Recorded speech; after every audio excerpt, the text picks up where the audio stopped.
Kasako Media, tunaangazia maisha, tunaandika kesho. Mtazamaji wa Kasako Media, tupo na mhasibu wa kiwanda hichi. Atatuelezea kipi ambacho kinaendelea baada ya kuchoma mwili wa mkurugenzi wa kiwanda hichi na nini ambacho kinaendelea kwa sasa hivi. Habari yako? Salama. Pole sana kwa jambo ambalo limekukuta kwenye kipindi kifupi tangu Ijumaa mpaka siku ya Jumapili, lakini bado tunatamani kufahamu kama Watanzania nini hasa kinaendelea baada ya kuchoma mwili wa bosi wako. Baada ya kuchoma mwili wa bosi, tumechoma siku ya Jumapili. Baada ya kuchoma tunatarajia kesho tarehe 27 familia, kwa maana mke wa marehemu na mtoto wa marehemu na mdogo wa marehemu, familia kwa ujumla watasafiri, watapeleka mwili wao huko China, sehemu moja inaitwa Hebei Kanju, ndio wanakwenda kuhifadhi marehemu, kwa maana kwenda kuzika. Badala ya hapo sijajua, baada ya anavyosema wiki 2 au wiki 3 atarudi, atakuja hapa kuendelea na shughuli. Hata hivyo bado, kwa sababu leo tuko kazini, kuna production inaendelea, kuna mzigo tulibakiza kwa wote, tunaendelea na production kumaliza kabisa.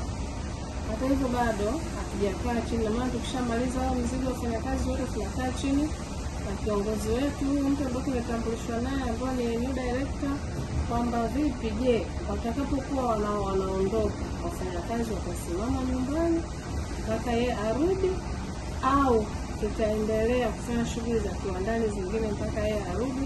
Hapo ndo hatujafahamu, lakini sasa tunajaribu kumwambia kwamba sisi tumeshapokea oda, tulivyokuwa na marehemu tumepokea oda za watu, tunadaiwa mizigo ya watu.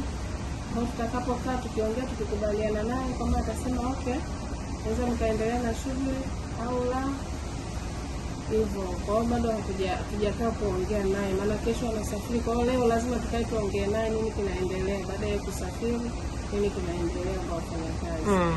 Na wafanyakazi mpaka sasa hivi wameingia wote kazini au kuna baadhi ya wafanyakazi ndio wameingia kazini?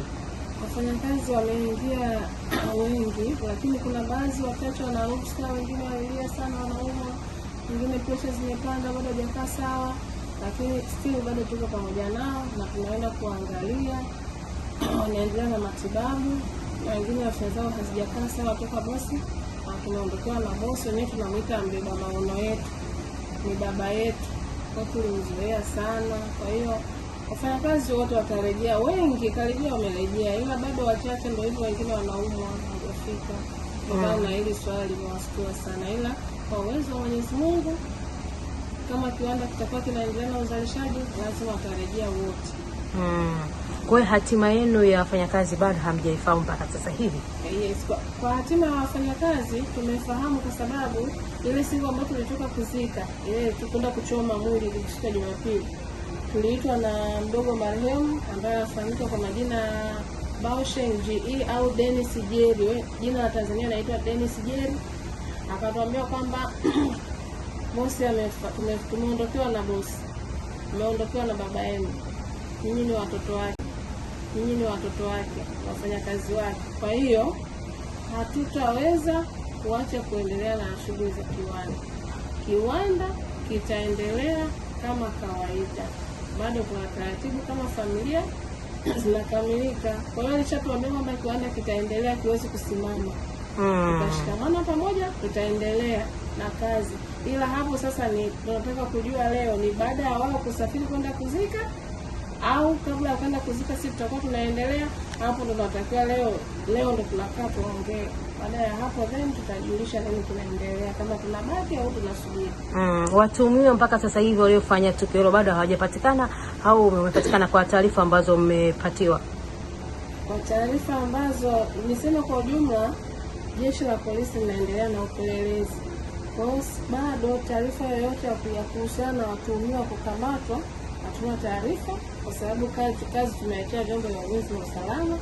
Kwa hiyo jeshi la polisi bado linaendelea na uchunguzi. Upelelezi wao ukikamilika watatufahamisha wao, kwa sababu kazi iko na jeshi la polisi, hatuwezi kuingilia. Kasako Media, tunaangazia maisha, tunaandika kesho.